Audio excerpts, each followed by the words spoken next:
কাৰ্বি আংলং জিলাৰ হাওৰাঘাটত বিদ্যুৎস্ফীত হৈ এজন লোকৰ মৃত্যু। উত্তৰ বৰবিল উপ আৰক্ষী চকীৰ অন্তৰ্গত নতুন বজাৰত সংঘটিত হয় এই কাণ্ড।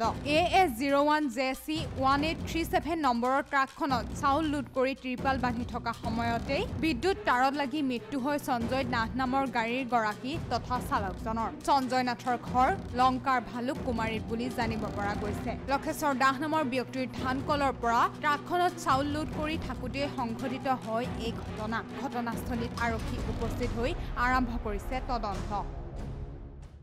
মানে ইয়াতে ঘটনাটো কি হ'ল, মানে ৰাতিপুৱা আহিছিলে গাড়ীটো, ৰাতি আহিছিলে, ৰাতিপুৱা মোৰবিলাকে চাউলটো লোড কৰিছিলোঁ।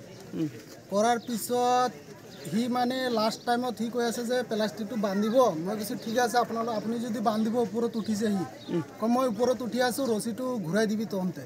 তো ঠিক আছে ৰছীটো ঘূৰাই দিম। সি ওপৰত উঠোঁতে তাৰত লাগি গ'ল নেকি না ক'ব নোৱাৰে, তাৰটো হিলি আছে। তাৰপিছত ওপৰত পৰি গ'ল সি।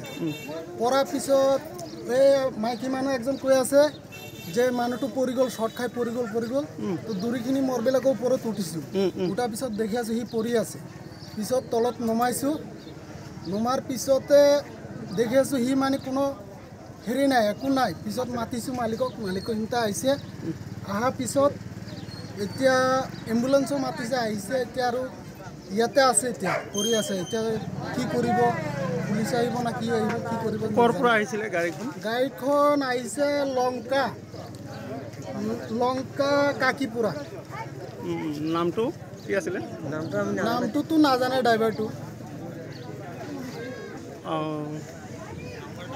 ঠিক আছে। মোৰবিলাকতো লোকেল লেবাৰ হয়, গাড়ী লোড কৰি আছোঁ, কাম কৰা মানুহ।